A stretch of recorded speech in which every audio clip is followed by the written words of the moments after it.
Welcome to the Level Up Your Band podcast, episode 43.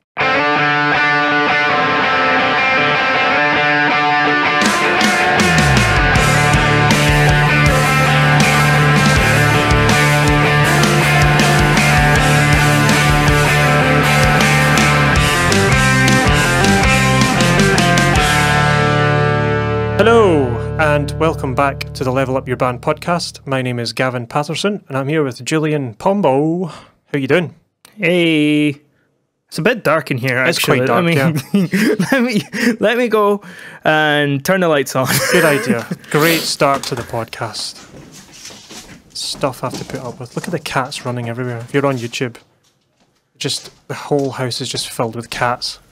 There we go. It's hilarious. Let me just get a little bit of a vibe on, you know, for the lights coming on. Oh no, he's getting his oh no, he's not. I thought you were getting your RGBs on. There we go. He's playing the organ. Much better. There, much better. I can see you now. Yes, when you turned the lights on, all me. the cats just started running around. It was hilarious. They were like like vampire cats. No, they settled down now. Anyway. So how are you this week? Oh my goodness. Oh, fine. No, not bad at all.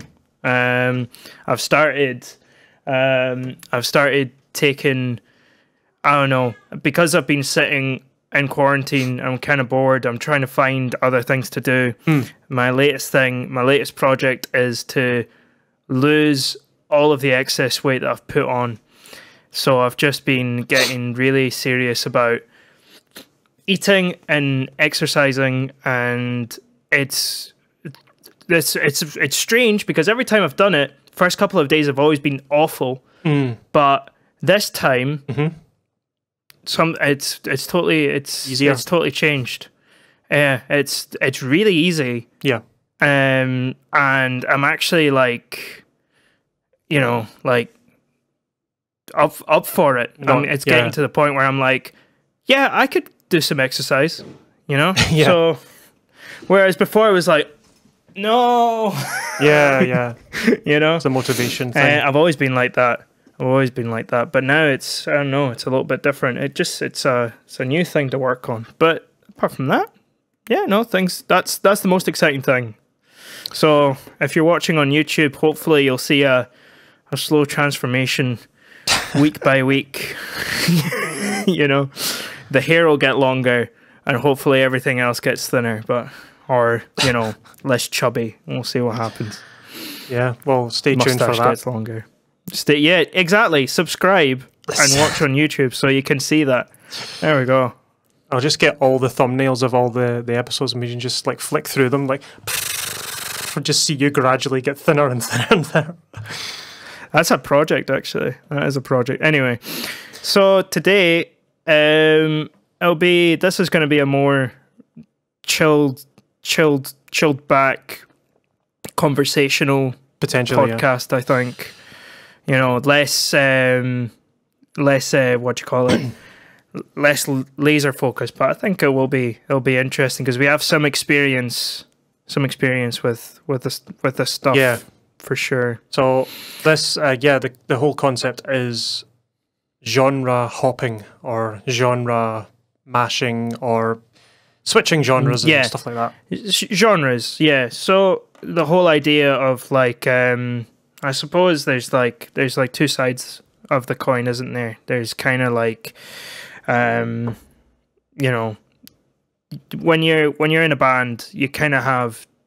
Almost, yeah. You have two options, which is like you find a scene, right, and you have a look at what everybody's doing in that scene, and you're like, okay, cool, and you stick with that sound, and you stick with the tropes, and you form around that. That could be a really good way to start, I guess, because it means that you're sort of.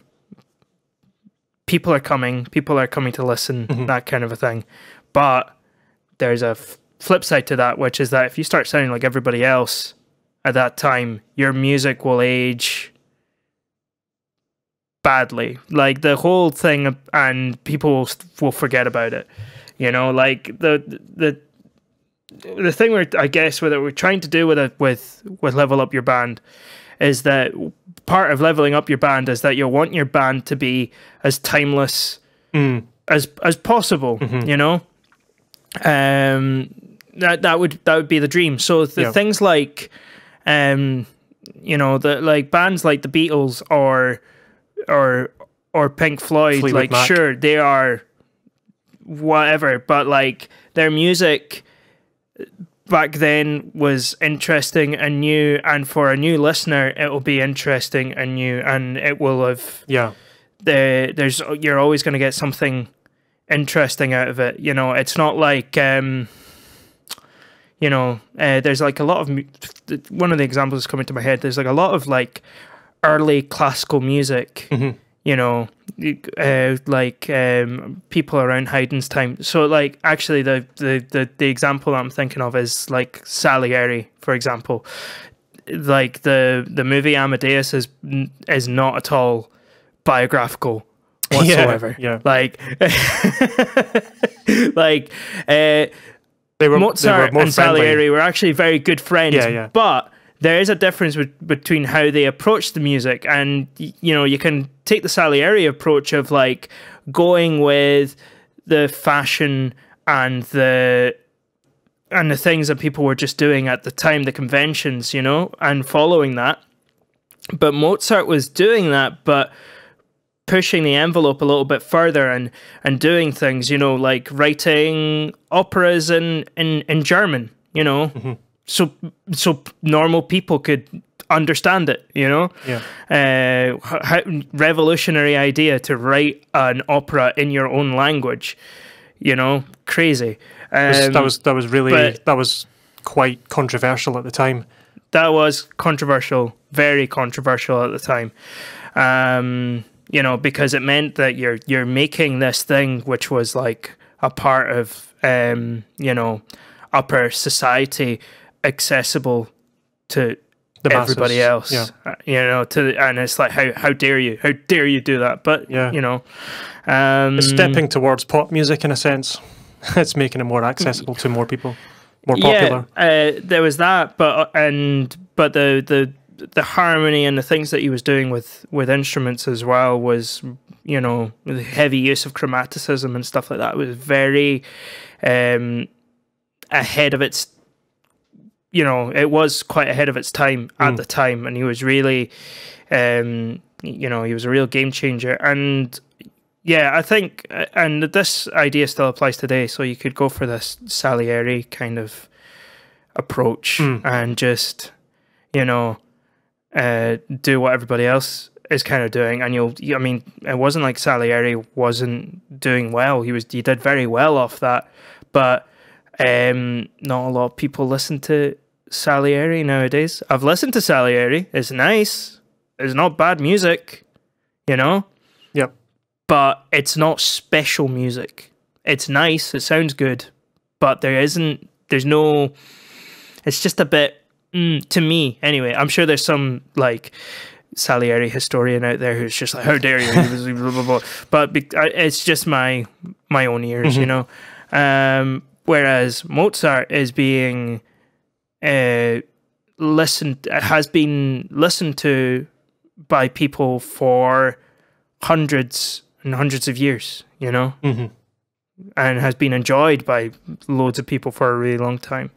So it's kind of, you have to sort of choose a team kind of and kind of go for it. But there's a lot of things you maybe want to avoid as well when you're trying to make your music new and interesting and cool. So we'll kind of talk about that. Yeah. Yeah. So I don't know. Yeah. Well, you're saying about personal experience and stuff. I used to be in a, you know, as everyone has been at some point, a crappy wee metal band. Everyone's been in a crappy wee metal band at some point. Well, this is interesting because I was in a band, but I think, well, you go for it, and I'll speak from. Okay. I'll tell my story because it is interesting. Because I'm pretty sure I might have done the opposite from you, but go for it. I was in a crappy wee metal band, and the genre of that the sort of scene, the metal scene.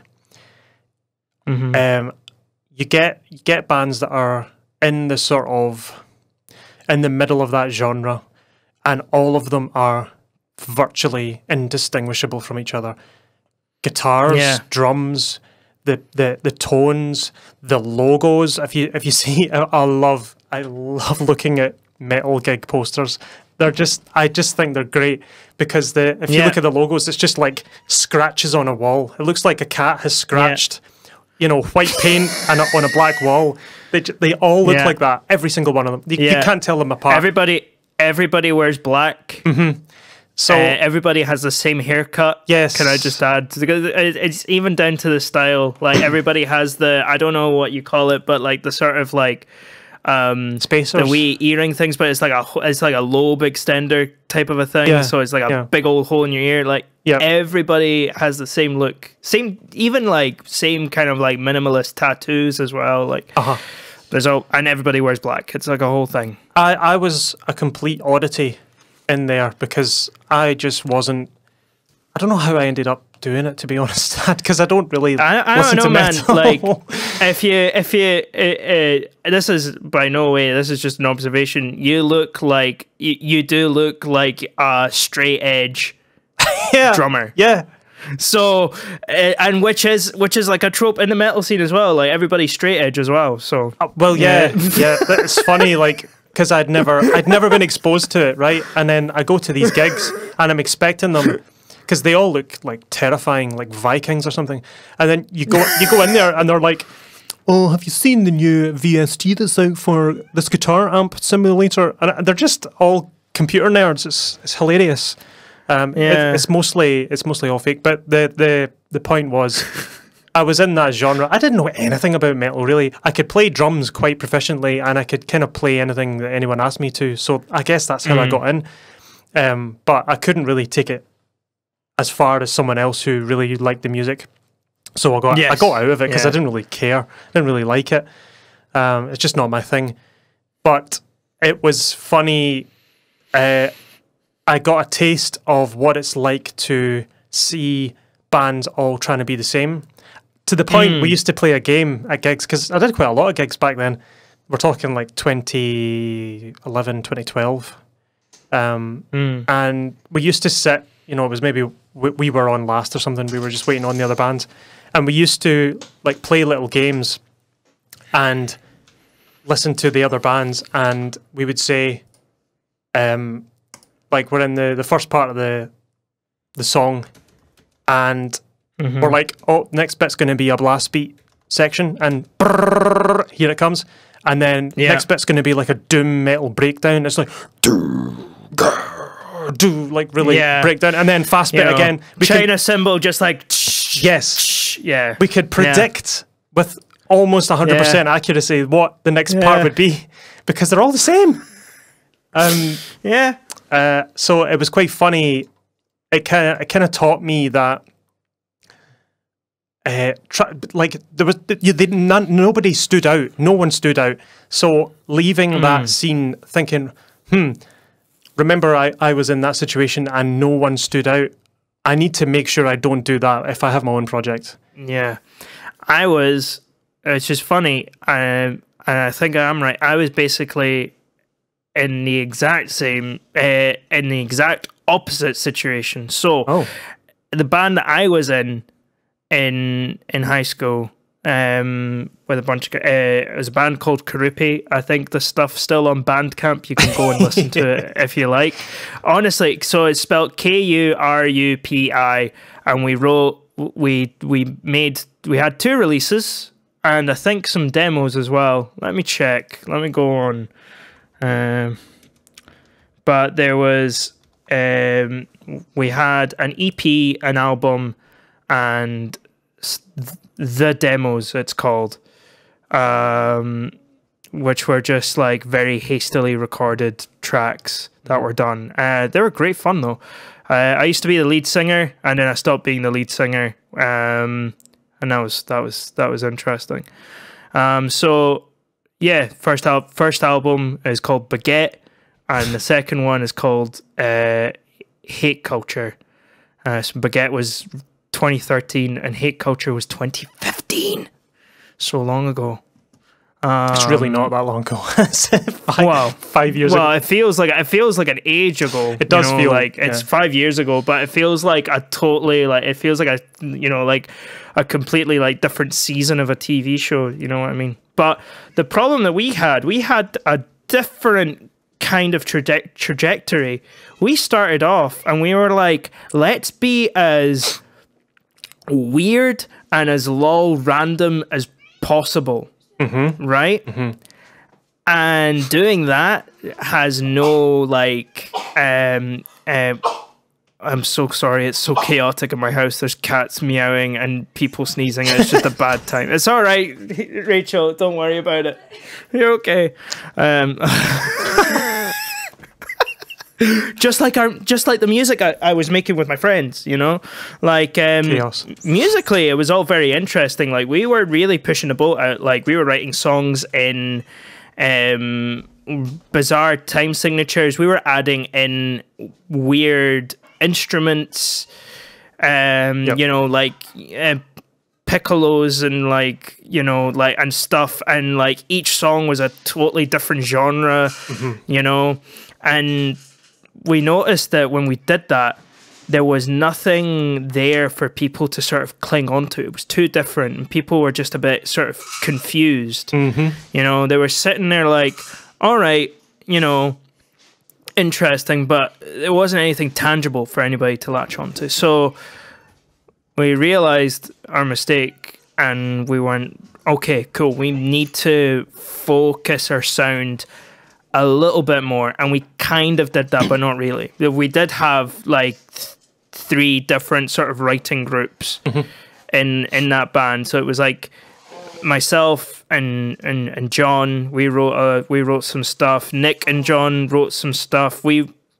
All 3 of us wrote a song together, and Nick wrote a lot of his own stuff. And you can really, really hear you can really hear there's a big difference there.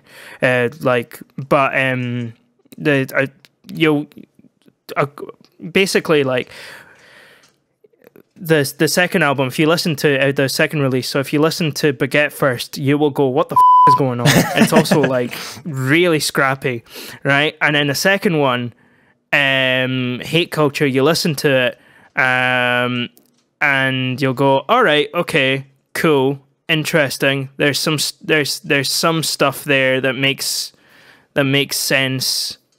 But there was still a lot of like, and there was some stuff that was a little bit more interesting, pushing the boat out a little bit. But it was basically the exact opposite. So we had no fans, right, because it was all like, it was just too weird. Yeah. And then we released this other thing, which was a bit more consistent. And we started getting more fans. And then our drummer and other things happened, and we ended up just sort of like quitting the band altogether. But it was a fun experience. So we had fans. We had fans, but it was that weird time. 'Cause I was a bit older than the other lot. I think maybe 4 years older. Yeah. So they were either at the end of high school, or they had left high school. I was out of high school and had been to college and left college. And I was playing with them. I don't know why I was doing it. I have no idea. It seemed like a good idea at the time. That was round about the time I was in like 10 bands. But anyone who's been in a high school band will know that your gigs are usually packed because all your school pals come to see you. And then when you leave school, you can't get anyone to buy a ticket because they've all become students and they're all broke. It's a phenomenon that the promoters of Glasgow are well aware of, and they cash in on regularly. So if you go to sort of 17-year-old, 18-year-old gigs, bands that are just kind of like in 5th and 6th year, like their last years of school, they're usually packed with kids. It's just absolutely mobbed. And then you go to that same band gig 2 years later and it's empty. It's just bar staff. And then the reality hits in. Oh, all of this stuff we were doing before. This was kind of not accurate, not real. Yeah, it was for us, it was the opposite. We had like literally nobody. You can even attract the high school friends. When we were in school. And then I remember our last gig was brilliant, and we had some friends there, but there was a lot of random people that we didn't know, and we kind of announced that on that gig. So, oh yeah, this is our last gig. Like, enjoy it while you're here. And a guy came up to us and he was like, "Why is this your last gig? I've just heard you. What is wrong with you? Keep going." And we were like, "I'm sorry, man. Like, we just can't make it work anymore." So, yeah, it was weird. Yeah, weird. But yeah, so it's basically kind of, there you go. It's kind of both sides. So like, you don't really want to. Yeah. You kind of want to avoid doing both the things that we kind of did. So the trying so hard to stand out, and then not standing out at all, and then not standing out at all, and trying to fit in with everybody else. You kind of want to find a nice compromise, a nice sort of middle ground. And speaking from experience, I think we kind of found that with Eriska as well to a degree. Would you agree? Yeah, there's different. There's a genre hopping thing and genre mashing. We are kind of more the genre mashers. Our genre has been. We don't have a genre. It's as simple as that. We just mash lots of different sounds together, and it makes a sound. The genre is instrumental music. So vague. Even. Yeah, I know it is, but that's the thing. It's like, at the end of the day, it's like traditional inspired instrumental music, because there's a lot of things. We're not genre based. We're ingredient based. So what that means is we have 3, maybe 4 ingredients that we always apply to each tune, each song, and that makes it Eriska. So our ingredients are traditional Scottish, rock, jazz-based, kind of harmony. Yeah, harmony chord stuff. So the rock element as well, with the hard drums. I would say 3, and 4 is Americana. Sort of Americana-esque. So it's like Americana, Celtic-y kind of melodies, whatever. But I 100% agree. But like, it's the rhythm playing is more rock based. So the chords are jazzy. But the harmony is jazz centered. So it's kind of more of a... we came across that through experimentation and trying things out, because we kind of did the other thing, we did the whole trying to blend in with the other bands and be like, look, we're doing this thing, and trying to push the boat out, but I don't think we did it far enough. And then when we really started going for it, and like, we basically yeeted that boat off the shore. Put some jet engines on it. We put some jet engines on it. Suddenly people started paying attention and going, oh, right, this is interesting. This is cool. This is different. Yeah. So I think it's like varied interests as well.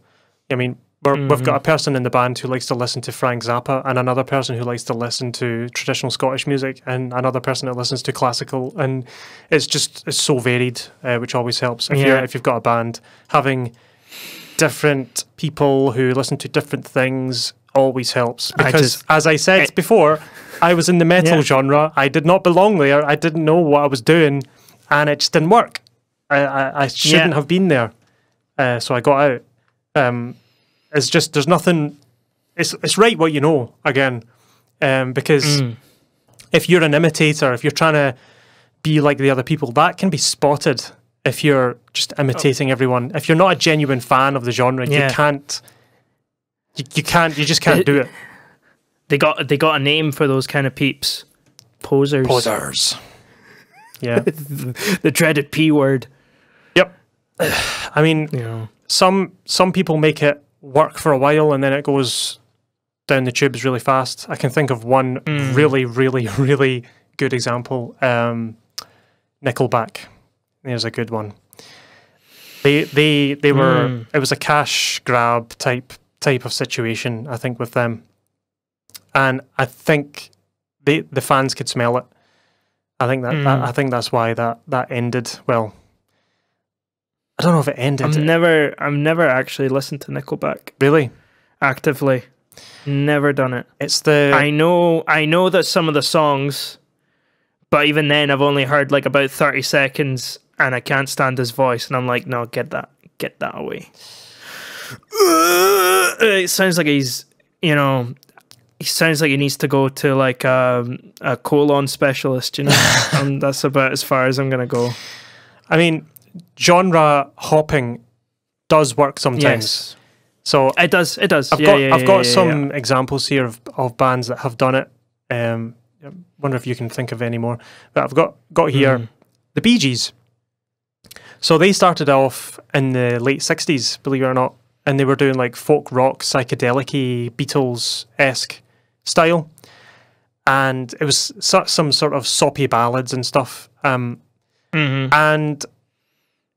they really weren't getting anywhere with it. And then the 70s happened and they became sort of pioneers in disco. And they started singing super high and falsetto voices, and then they developed this, they pushed the boat out and they became weird, and they kind of led the charge in the disco scene.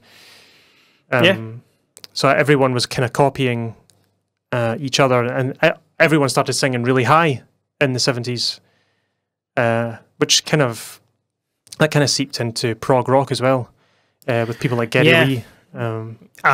Yeah, exactly. Except Geddy Lee was his singing style is like the Bee Gees were definitely going from a more of a falsetto kind of a sound. Yeah.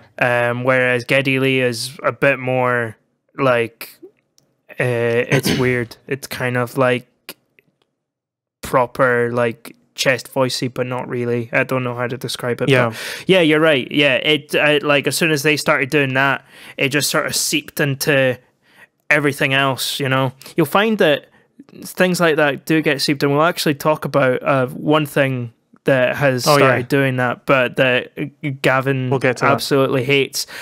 I'm actually gonna be honest here. Depending on this on the circumstance, I don't mind it. I don't mind it. It just depends on the style of music. I don't think it's awful. I'll give you an example of one where it's really bad. But I'll give you another example. We'll continue on this. So yeah. We'll continue, but we'll get to it. It's pretty juicy anyway. Another example of a genre hopper, starting off in one genre and going to another. The Beatles, a perfect example. So they started off with sort of jingly jangly pop tunes, something that your mother would approve of. She loves you, all that stuff. And then they started becoming all weird and psychedelic and experimental and music concrete and all this weird stuff. It was, I don't know, I think it was a couple of things going on. Drugs, we do not condone taking drugs to develop your music, by the way, just saying. Well, it's bad advice. But that's kind of what they did. They went to India and they were like, like spiritualism and LSD and whatever. Yep. Interesting. And I think it was also Paul McCartney kind of had an interest in classical music and was getting into it, and he was learning like piano and listening to stuff like that, and it was kind of like seeping in to the music that he was writing as well. So so and it's very successful. It was against the wishes of the label. the label wanted them to stick to the old pop tunes and keep pumping out all the bangers. And then they were writing these bizarre concept albums and recording weird instruments and making them sound different on purpose to try and just be weird and unique and all this. And the label were like, how are we going to market this? This is nightmare. But they managed it. They did it because they stayed on the path. They didn't do a Karupi and just go completely weird for the sake of it. And exactly. Yeah, exactly. There was no like definite like, you know, with us it was just like, let's just start off weird. That's not a good place to start. Never start off weird, you know. Another example of genre hopping, and this is a different one.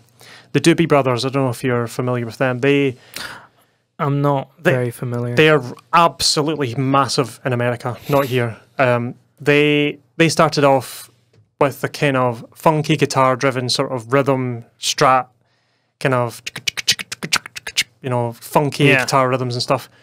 And they did that for a few years, and the lead singer, the guy who wrote the music, took ill, really ill, and had to leave the band, and they brought in Michael McDonald in the 80s, and he is a keyboardist, piano player, and he's got a kind of jazz fusion-y background. He's sang with like Steely Dan and bands like that, and it's kind of more sophisticated jazzy stuff. So their music changed like overnight. It became very 80s very quickly, like big reverbs on snares and stuff, and big ballads with big chords and cool. It was a totally different sound, and as a result, the band it became immortalized. If that hadn't have happened, the band would probably have died in the 70s. But they kept going.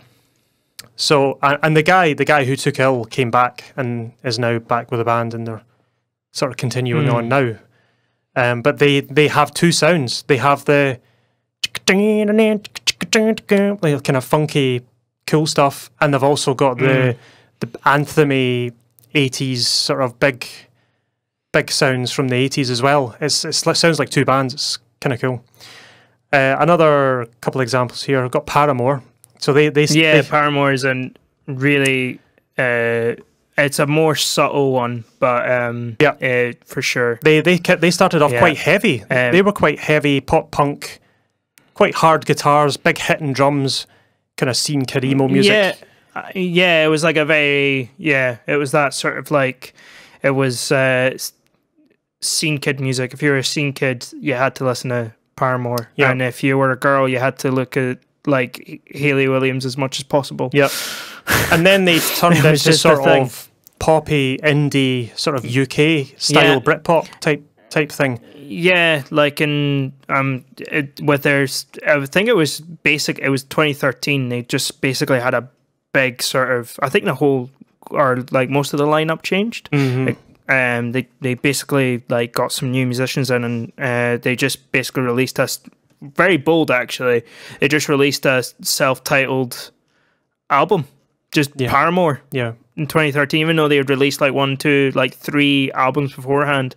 It was just basically saying like, this is a new thing we're doing. Yeah. And personally, I've listened to the earlier stuff, and I've listened to the newer stuff, and the newer stuff is a lot better.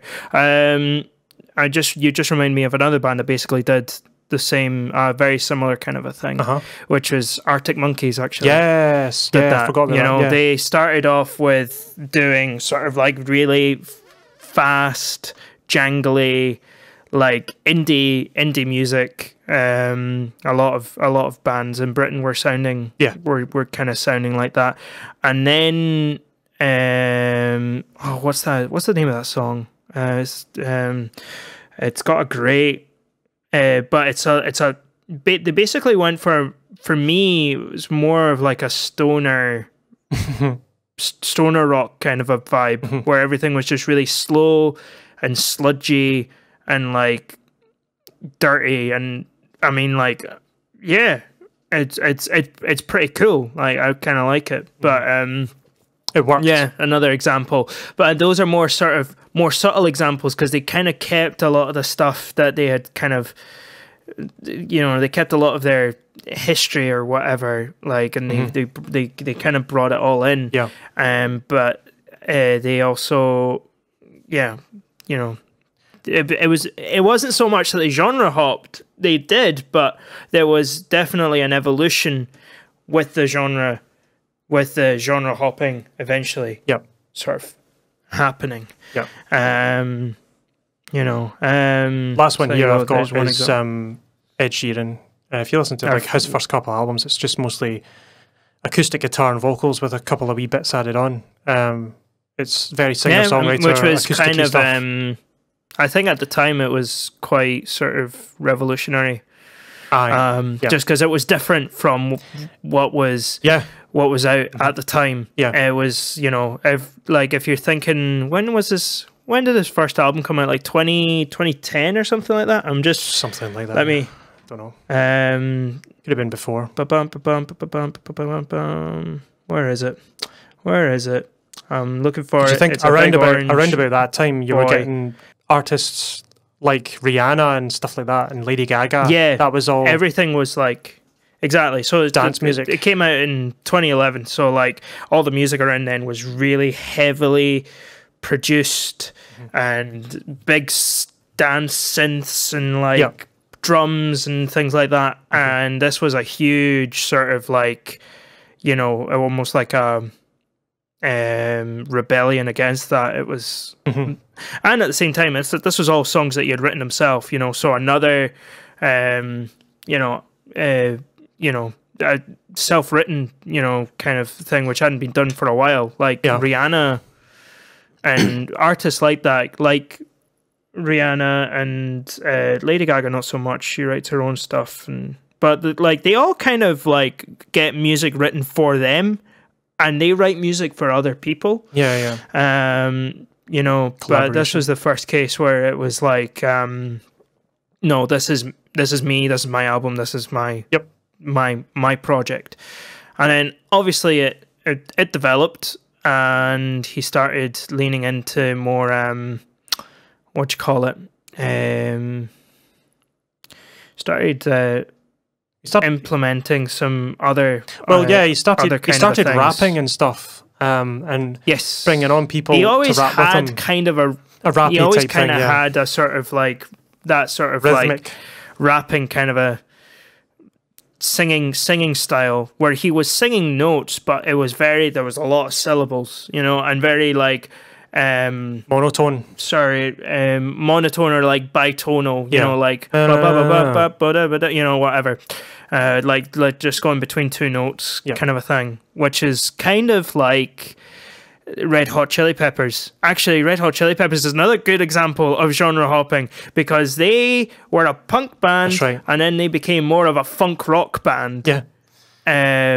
Which was more to do with Flea's influence, because he I don't know if you guys knew this, but he's like a phenomenal like jazz musician as well. Really nice trumpet player, really good jazz bass player. They cut everything out as well. Like they cut back on just the instrumentation. If you listen to their earlier stuff, there's loads of stuff in the recordings. It's layers and layers and layers. And then when you listen to when they become the sort of definitive Red Hot Chili Peppers sound, it was literally just drums, bass, guitar, vocals, no overdubs. It was just one guitar, one bass, one drums. You know, so simple. Yeah, I think the album that comes to mind for me is Californication. Yes, that's the one. Great album. Yeah, but a really cool album cover actually. But it's the exact same. I think that's where it was definitely like Blood Sugar Sex Magic kind of. You can see some of that stuff coming in, but Californication is like, it's such a clean album. Yep. You know? And the bass sounds massive because it sounds great. There's no guitar really layers. Nice. There's literally, if you listen to the album, you've got a guitar just playing one line. There's no wee extra bits. There's no big stereo guitars. There's no fancy delays or anything. It's literally just somebody playing a guitar from start to finish, and they had to make the bass sound larger than life to fill out the rest of it because there was no guitar layers. Whereas before they'd put loads of guitar layers in and like built it all up and stuff. So it's heavy drums, heavy slapping bass and guitar and big vocals right in your face, really super compressed. Everything was so like hard. Yeah. Now I think about it, like that album, Californication, was like my first sort of like introduction, I guess, because the bass is so prominent. It was like my first introduction to bass guitar, and I was like, what is that? Sounds cool. Yeah. You know? But yeah, and there's another kind of example. Yeah, also, but these bands kind of naturally were going that way, you know, and it was that kind of idea of like they started somewhere and like they made their bed in a scene, and then they went, you know what, we've kind of outgrown this, let's keep going. Then there's the kind of, I don't know how to describe it, but it is like the slap in the face kind of like a change where it's like, what happened? Where? What? How? Like, what's going on? So you've got some interesting examples there. I'm trying to think of a few. Like, there's loads. I'll start with these ones, and you can think of some more. And then we'll just add them. These are examples that I could think of genre hopping just for the sake of making money. So it's a marketing ploy by their management or the label saying like, oh, the scene's changing. If you listen to the top 40 right now, you guys don't sound like that. I want you to release an album that sounds more like the top 40 so that we can cash in on the trend. So I've got some examples here. Number one, Maroon 5. So Maroon 5, when they started out, I think they've been around for a long time now. Probably like 2005 or something, 2006. When they started out, they were kind of like laid back, easy listening, funky, almost Jamiroquai. He's a artist from Britain. I don't know if he made America. I'm not sure if he did.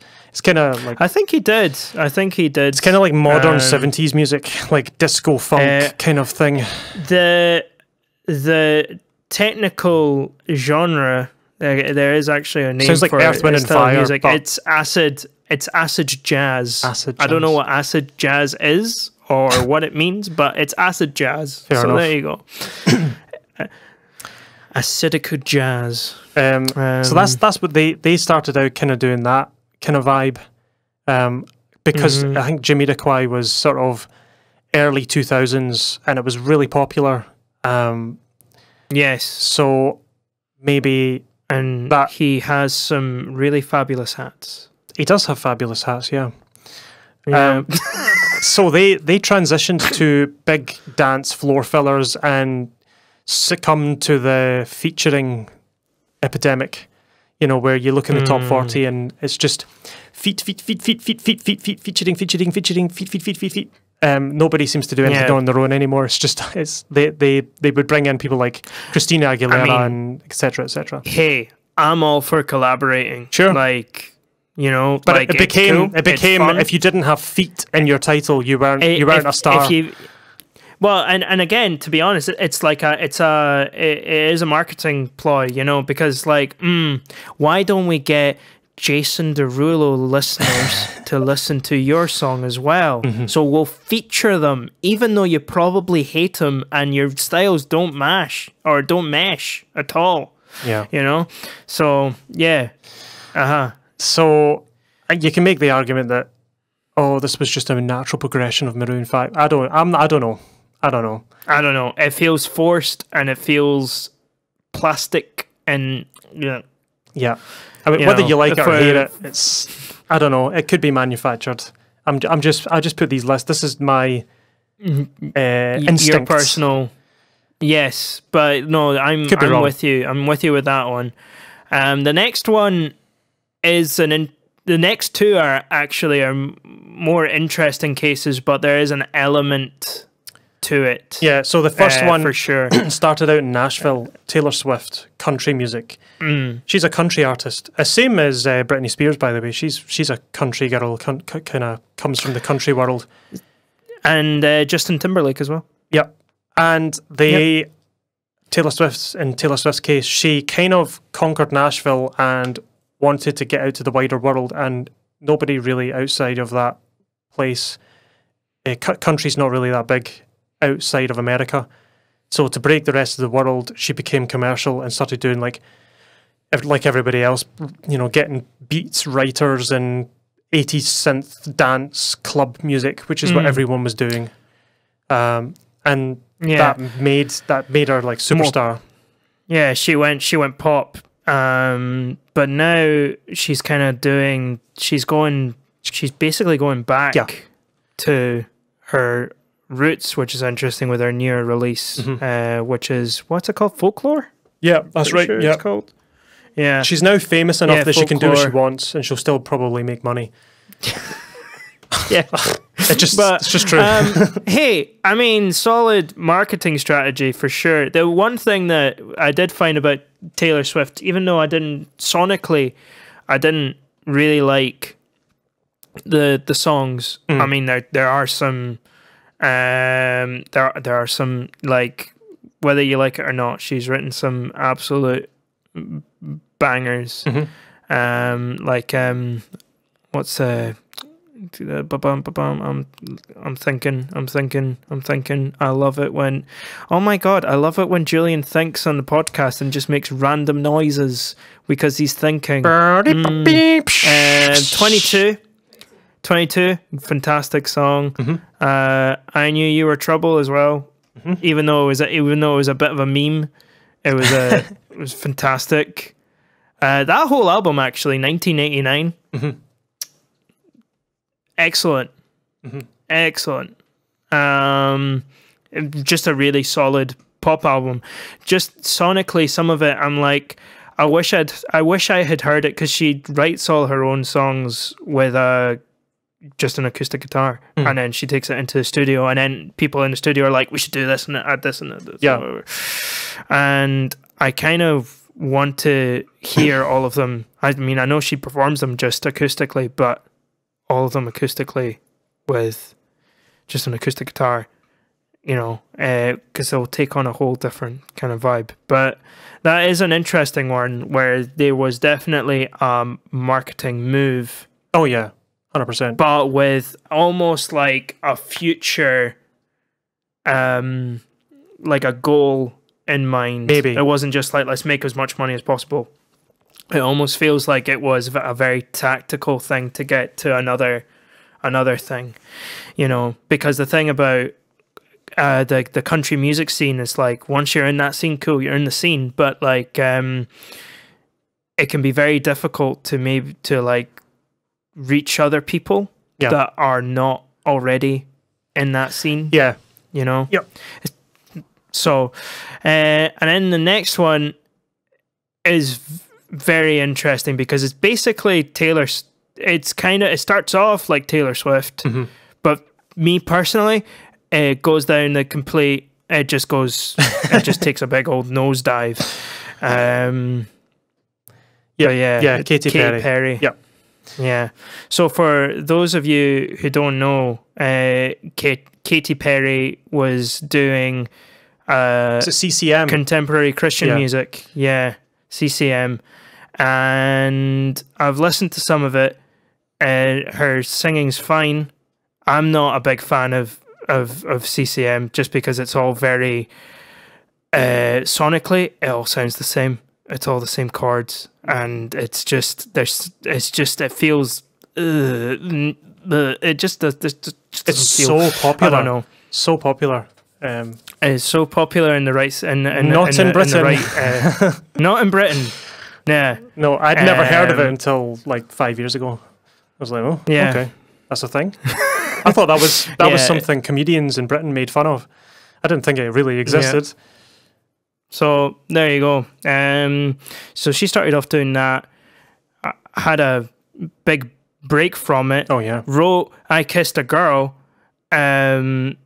which was kind of like a rocky kind of thing, and it was kind of cool. And then basically she like made a big break, started doing something completely different, and it was going quite well for her. And now I don't know. It just seems like all the stuff that she's written recently is just hot garbage.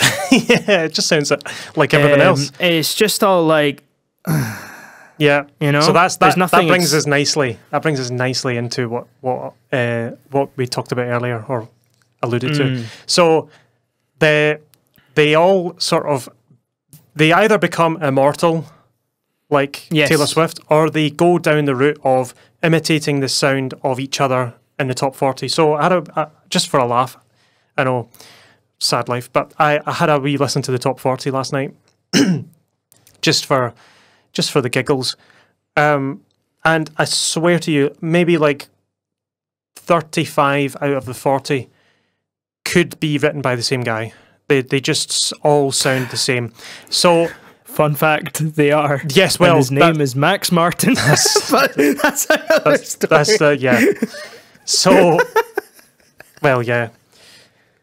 But they all share similarities. I mean, you see a release by someone, oh, I know that person, oh, they brought out an album 10 years ago that I quite liked, and you listen to them and they sound like everything else. So, I'll give you an example. There was, I think Ariana Grande is #1 right now. And there's also, I think Little Mix, which is a UK group, are in the top 10 just now as well. And let me get it up. Genuinely, top 40. They could be the same. They could, literally. I mean, the official charts I take with a pinch of salt. Right, okay, so don't listen to it. Don't get Spotify because Mariah Carey, the Christmas song's #1 just now. So this is no. This is the official charts that I'm on. So it's interesting. Is it Ariana? So I'm just looking at the top 10. Yes, it is. Yeah. With her with positions, yesterday. I've not heard it. And then just below that is Therefore I Am, the Billie Eilish. Yeah. And then Little Mix. Yeah, Little Mix. Yeah. So, see, the Little Mix, to me, the Little Mix one and the Ariana Grande one, if I knew nothing about either of these people and listened to them back to back, they could be on the same album. And it's the sound of now. It's the sound of 2020. And a little bit of that sound is something I like to call cicadas.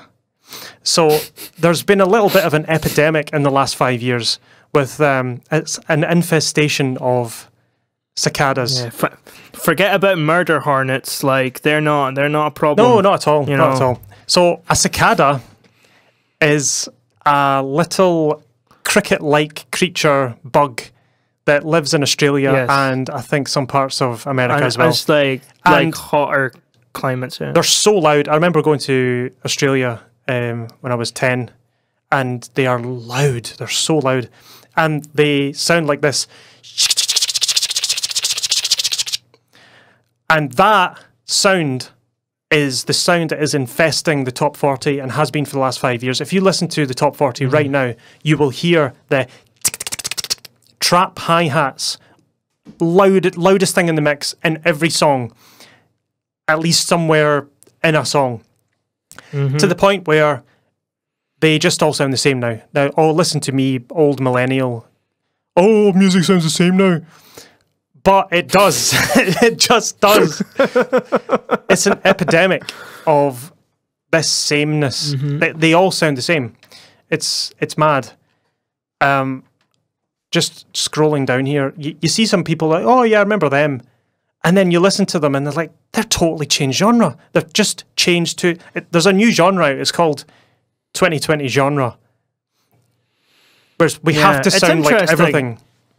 I'm looking at the charts here, but like there's a lot of songs that I think are more popular than these that aren't like, this is the normie official chart. This is, you know, because like the charts are being influenced by TikTok. apps like TikTok and stuff. So like there's a lot of songs on there that, I mean, some of it is absolute garbage. There's one song in particular that I'm thinking of. It's called Deathbed, and it's by a SoundCloud rapper called Powfu. It is bad. It is bad. It is like, as somebody who is a fan Yep. of the rap genre and the hip hop genre.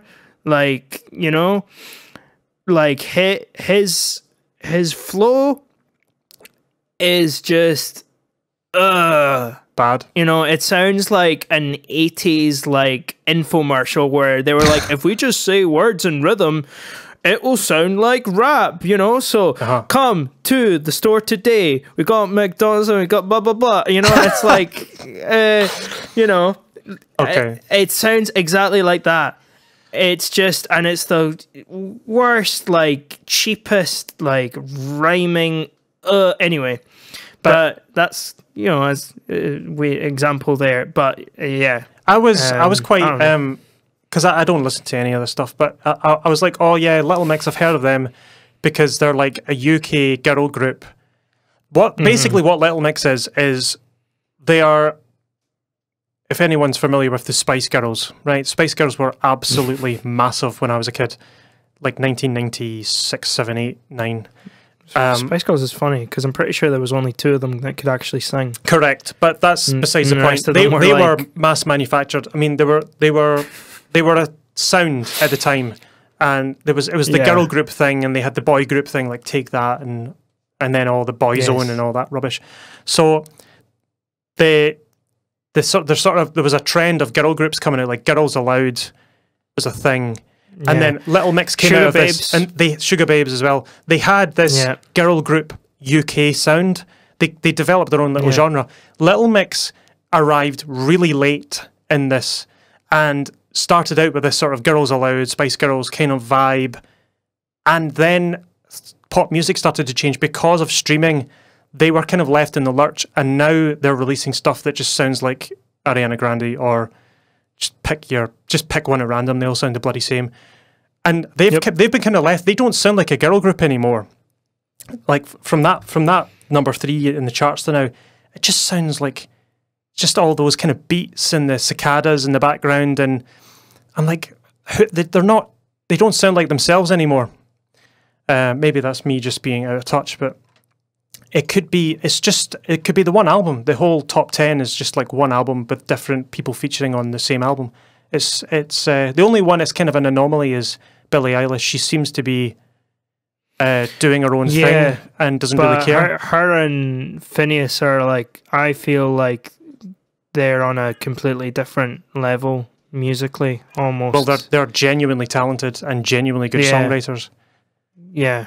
Some of the rest of them are kind of manufactured, and they have a team of 50 writers all helping, and it sounds like that as well. It just sounds like a big mess. I mean, it doesn't mean that if a song is written by 50 people, it doesn't mean that it's bad, but no, it certainly doesn't help. You know, it doesn't help. Too many cooks spoil the broth and whatnot. That's the rule. There's exceptions to every rule. And then I just remembered, so here's what can happen if you stick with a sound and you don't evolve at all. Muse. When was the last time you heard a Muse song? Because the last one I remember was Supermassive Black Hole and Knights of Sidonia, and that's about it. Yeah. No. Don't remember anything else. Yeah, some people don't change their genre. Sometimes you have to. If you're around long enough, if you keep making music that's irrelevant, people's tastes change. I mean, I get that. Yeah. So there's another band. Although you get some bands that are their original genre was so timeless that they can still write in that genre and still be cool, like ELO, or Fleetwood Mac. Yeah. Like if you can, I mean, Dreams was trending by Fleetwood Mac. It's ancient. It's like 40 years old, and Dreams is like in the top 10 because of TikTok. It's a great song. It's a fantastic song. You're right, yeah. Rumours is one of the best albums I've written. Yeah, I love that album so much. I've got the vinyl. Have you? I don't have anything to play it on, but unfortunately, but it sounds great. Like the playing on it is amazing. The drumming, the bass playing, guitars, the vocals. It's great. So good. It's a great album. So I think the moral of the story is genre hopping is it can be really good for artists. It can make you reach more people. It can change things up. If you're if you're hopping a genre, always do it based on knowledge. Never do it just to cash in or to make money. If you have members in your band that like a certain genre, hopping to the genre that they're good at playing is probably a decent move to make, because you've got folk in your band that know stuff about that genre, and it might sound cool to incorporate it into your own music. So there's goods and bads. Exactly. Like if you're trying to, I don't know, if you're in like a metal band or something, but you like everybody sounds like you're basically just have become a bit part of the wash of the sound, and you're not getting any fans, you're not getting anywhere, and you've got that one weird kid on drums who is like not that into metal but is into something else. Listen to him. I don't know why it was on drums. Maybe it might be the bass player. It's always a rhythm player. Like, let's be real. Yeah. But we started, my crappy little metal band I was in did that. We started off in that kind of metal thing where we're all trying to be the same as everyone else. But because I was in a prog metal band previously, I was like into weird time signatures and stuff. We started to incorporate that a little bit, and then the band split up a bit. But that was not because of that. It was just because we all started doing different things. But we were kind of going more in that direction latterly. Who knows what it would have been if we kept at it. Yeah, for sure. I mean, like, and the other example I was going to give, like, if you're vocalist, sure, he can probably, like, his screams are like super hardcore or whatever. But let's say he's got like a genuine, like, really nice singing voice, like a lot of metal vocalists do.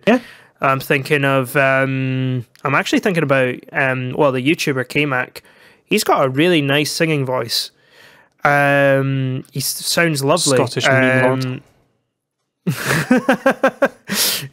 Great, yeah. Fantastic, like, musician as well. Really, really good. But like, you hear him singing on and some of his old band stuff, his band Dissension, and decent. He sounds brilliant. But like, let's say your vocalist has a very unique singing voice, just, you know, go off on that as well, and, like, you know, something. You know what I mean? If you feel you're not getting anywhere, see what everybody else in your band is into, and incorporate little things, incorporate what you kind of know, or just expand your horizons and start listening to other things and start implementing them. But don't just be like, right, so metal isn't working out for us, so we're going to become a hip hop group. Great. Good luck. Or, you know what, screw it, just bring back new metal, you know, rapping with like distorted guitars. Screw it. I was in a band where something like that happened. We were a sort of funky, sort of soul funk band, and 7-piece, big, huge thing. And we weren't really getting anywhere, and we decided to start writing like electronic drums and samples and make it more contemporary and use synths, because that was kind of happening at the time. Do you know what happened? The band split up. What? No. Because it wasn't working. They started, basically, they were writing songs for themselves to begin with, which is how it should be. And then they started thinking about writing songs for a potential audience, and then that's when it all went down the can. So it just goes back to that write what you know thing. But I'm pretty sure that's an hour we've been talking now, so it's like, well, that's everything I kind of wanted to cover in the genre hopping thing, the pros and cons. Yeah, I think I enjoyed that. Oh, hopefully people listening to it enjoyed it too. Well, if you didn't, let us know. If you didn't, send all your hate mail to Julian Pombo at, I don't know. Yeah, just DM me on Instagram. For sure. So, we'll leave it there. If you enjoy the podcast, please like and subscribe, wherever you happen to listen to it. And if there's any topics you want us to cover, big or small. Anything at all. Anything you want us to... We should maybe think about doing maybe like a Q&A episode. Maybe, I don't know. Yeah, that would be cool. That would be fun. Some sort of, maybe even a live stream. Who knows? If you like the idea of us doing a live sort of interactive podcast, let us know. It's something I've been toying with. Maybe. Internet dependent. Internet willing. Yeah. Well, I mean, if we go in the morning, I'm fine. But like any time in the evening when everybody else is using the internet, yeah, no. No. Yeah. So we have some free downloadable PDFs on the website that you can go and check out. Free things you can look at. So we've got affordable gear list, our recommended affordable gear list for folk, and a couple of music theory sheets to help you out with time signatures and chords and blah blah. There's some more on the way. We'll keep updating that as time goes on. And it really helps us if you can give us a review and a rating on Apple Podcasts or whatever app you listen to it on, Google or Spotify. I know Spotify doesn't, I don't think it supports that kind of thing, but sharing it with people that you think, like say you've got a pal who's a guitarist and he's in a band and he hasn't heard the podcast and you think, oh, he may like this, so just fire it on. Share it. Word of mouth is still great, and it would be cool to reach more people because, yeah, it'd be cool to get some feedback because we're kind of shouting into the void, and who knows if anyone's out there listening. I know you're all there just because I can see the. No, he's just a wee guy, just like he's listened to it Jared. Yeah, 14 times Jared. in a row. I'm just gonna pick a random name. Jared, I know you're listening. Get back to us, Jared. Yeah, Jared. Anyway, you doing, Jared? Anyway, yeah, what are you doing, Jared? Well, we hope this Thanks for listening, episode Jared. was informative and not a rambling mess. And if you enjoyed this one, you'll enjoy next week too, hopefully. And I've got a really good one planned. I don't know what we're doing next week. Do you know what we're doing next week? I don't know. Julian will think of something. I don't know. He'll always come up with something, eh? Maybe have a guest on or something. Yeah. Anyway, hope you enjoyed the episode and hope you all have a great week, and we'll see you next time. See you later. Right. Bye. Bye.